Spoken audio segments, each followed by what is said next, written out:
Fala pessoal, meu nome é Daniel, esse é o canal A Luz. Sejam bem-vindos a mais um vídeo da série Captando. E no vídeo de hoje eu vou falar por que é importante e como funcionam os estudos de confiabilidade para sistemas elétricos de potência, né? Como vocês devem saber, né, o sistema elétrico ele é composto de diversas partes, desde a parte de distribuição, transmissão, geração, e dentro delas tem diversos componentes, transformadores, disjuntores, linhas. E existe uma chance de que algum desses componentes falhem ou caem, certo? Desde o gerador até um componente ali da rede, né? Uma bobina, enfim. E existem estudos, né, que vão prever situações em que um desses componentes está fora, ou seja, vão relatar a confiabilidade daquele sistema. E pode ser feito de tipos diferentes de estudos, beleza? Então a gente vai falar um pouquinho aqui sobre eles, né, e por que isso é relevante, né, para um sistema elétrico. Bora lá? A qualidade de vida aos 200 minutos. Esperança no mundo melhor pra comemorar. Ecologia com tecnologia. É refletir sobre a maneira como a gente utiliza esses recursos. Ele é um meio.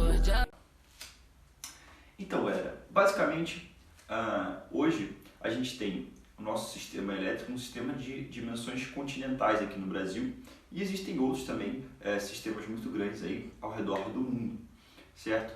Como todo sistema que existe uma incerteza, né, a parte meteorológica, um estudo de genomas, de biologia, enfim, um sistema elétrico ele tem incertezas, certo?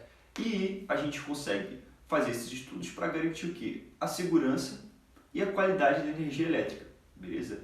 Para que hoje a gente tenha aí um sistema que praticamente falha muito pouco, né? Hoje a gente tem às vezes algumas horas, né, em diversos bairros, aqui mesmo em Florianópolis e outros lugares do Brasil, a gente tem cortes de carga, mas não um apagão a nível de uma cidade inteira, né, ou de um país ou um estado inteiro, beleza? Então, para isso, existe toda uma estrutura desse setor que vai garantir essa confiabilidade do sistema, certo? Então, o que é feito hoje a nível de confiabilidade, né?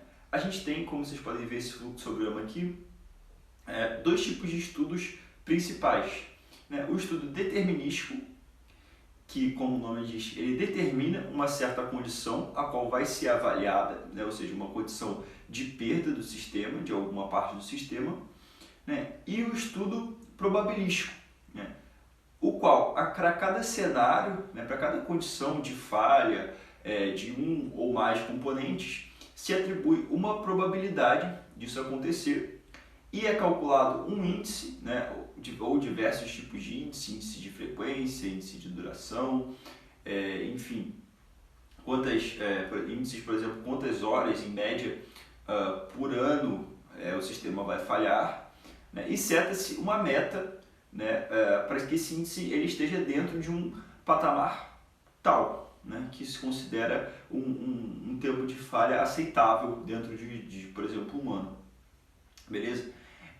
Então, esse tipo de situação é uma situação probabilística, porque existe uma probabilidade de acontecer tal situação. Você não está prevendo que uma parte vai sair e eu vou calcular assim, não. Existe uma probabilidade tal de que tantas horas este ano falhe, ou existe uma probabilidade tal que esse gerador, sei lá, de Itaipu falhe, beleza?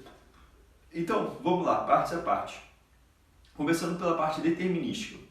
A parte determinística, ela faz parte da grande parte dos estudos feitos hoje, né, tanto pelo operador, ONS, quanto pelo planejador, EPE.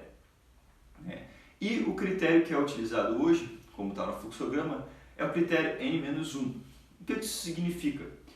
Significa que o sistema N ele é simulado com uma contingência, ou seja, a nível, né, de geração, por exemplo, um gerador fora daquele sistema, ou a nível, por exemplo, eu quero estudar somente o subsistema sul, então vamos tirar algum gerador importante dentro ali do sistema, Eu quero estudar só o sistema norte e nordeste, então vamos tirar um gerador importante, por exemplo, Belo Monte ali do sistema. E aí é feito os estudos, certo? Considerando quais as readequações que tem que ser feito, né? Tanto em fluxo de potência, ou seja, quanta potência que sai de um tronco para outro tronco, quanto que tem que estar o nível de tensão, enfim. É rodado o fluxo de potência, é feito todas as simulações que já são feitas normalmente, só que considerando que esse gerador ou esse equipamento esteja fora de operação, ou seja, não está funcionando, beleza? Esse é o principal critério hoje para fazer esses estudos de confiabilidade, certo? E a gente tem ainda outro critério que era muito utilizado há pouco tempo atrás, mas que hoje já se lançou um pouco de mão aqui no Brasil, mas que é muito importante para países pequenos. Hoje um gerador muito grande causa muito impacto. Por exemplo, o Paraguai com o Itaipu. Itaipu tem um impacto muito grande dentro do sistema elétrico do Paraguai, certo? Então, o que se simula? Simula a maior máquina do sistema desligada, no caso do Paraguai Itaipu. Ou seja, como que o sistema deve se comportar e se ele consegue se adequar a uma falha de um gerador, né, que seja muito importante percentualmente ali na geração dele, beleza? Então tá, esses são os dois critérios muito utilizados a termos de determinístico, de estudos de confiabilidade determinístico. Então vamos lá para a parte probabilística, beleza? A gente tem hoje 3 métodos muito utilizados, né? Eu vou começar pelo método da simulação de Monte Carlo, sequencial e não sequencial. Eu já fiz um vídeo aqui falando sobre um algoritmo com simulação de Monte Carlo para sistema de distribuição, né? Estou deixando aqui o link aqui em cima. É um vídeo um pouco mais né, que requer um pouco mais de técnica, né? Um vídeo um pouco mais avançado, mas é bem interessante para ver na prática como que a gente aplica a simulação de Monte Carlo, né? Vamos lá, a simulação de Monte Carlo ela tem esses passos aqui, tá? Que está aqui na tela, né? E ela vai ser feita, né, como uma forma, certo, de atribuir probabilidades a esses cenários. Então, como que a gente é feita a probabilidade, a simulação de Monte Carlo?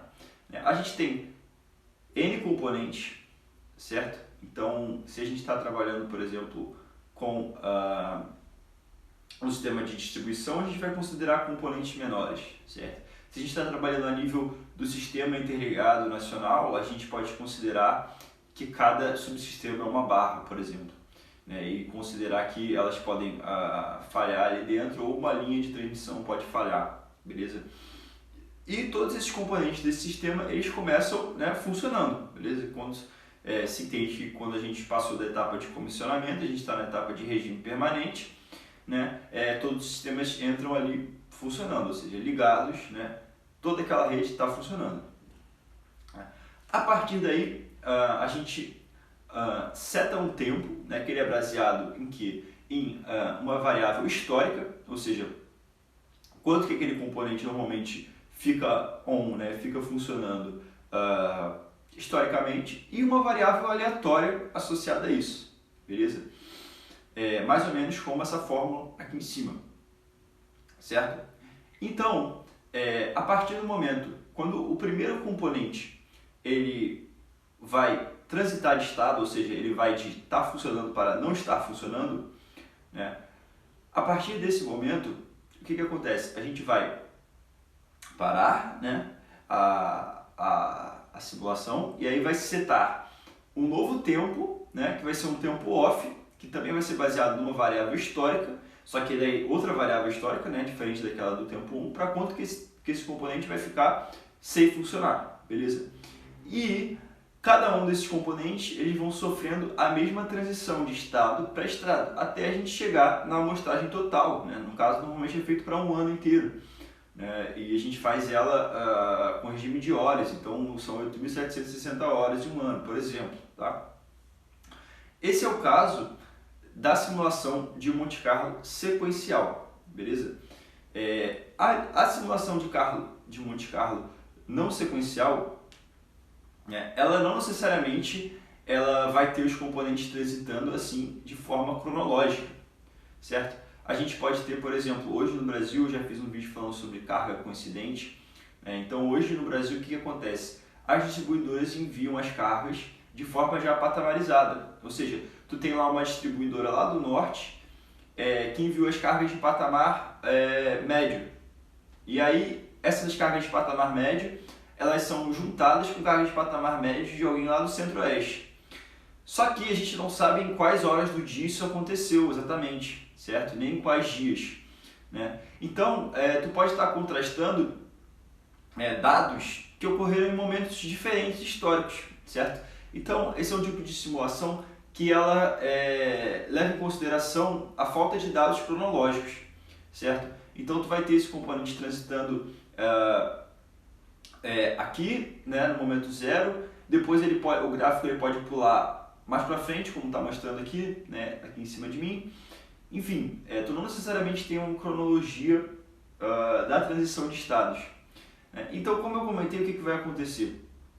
A partir desses valores, a gente vai ter, por exemplo, a gente pode calcular em um ano quanto tempo, o total, que esses componentes, cada componente permaneceu ligado. A gente pode calcular quanto que todos os componentes juntos permaneceram ligados. A gente pode calcular quanto que cada componente permaneceu desligado, ou seja, sem forma de funcionamento. E quanto tempo que ele permaneceu, que todos os componentes permaneceram desligados, certo?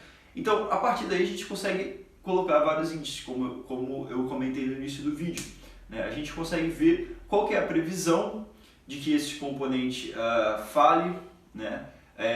Em termos de porcentagem, certo? Quanto é a porcentagem do tempo que ele pode estar desligado, né? A gente pode prever, por exemplo, se existe um corte de carga, né? Se algum desse componente, né, se ele falhar, ele leva a alguma rede de consumidores, alguma barra, por exemplo, ali no caso que eu citei, subsistemas, né? Mas se a gente está falando de uma rede de distribuição, em que tem uma faixa dela, ou um ramo dela, que só tenha um disjuntor ali, ou uma linha de transmissão, se essa linha de transmissão falha, aqueles consumidores ali ficam sem carga, né? Então, a partir desses tempos, a gente consegue ver quanto tempo por ano que, em média, um consumidor vai ficar sem carga, né? Um consumidor naquele sistema ou um consumidor específico, beleza?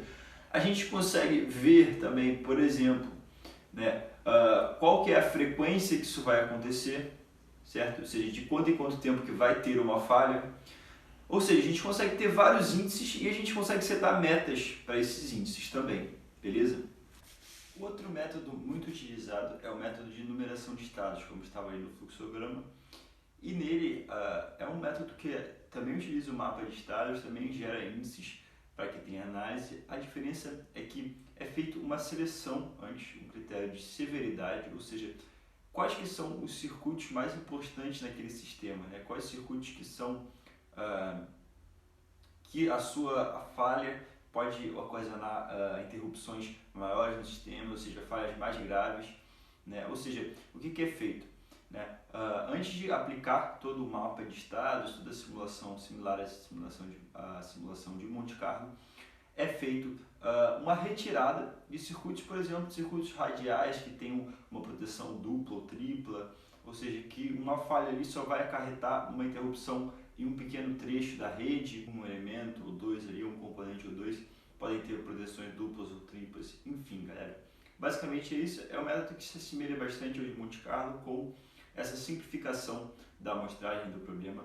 Então é isso. Espero que isso possa ter passado uma visão de como é feita essas simulações para que a gente garanta que não haja corte de carga, né, para que a gente garanta essa energia com segurança, com qualidade, beleza?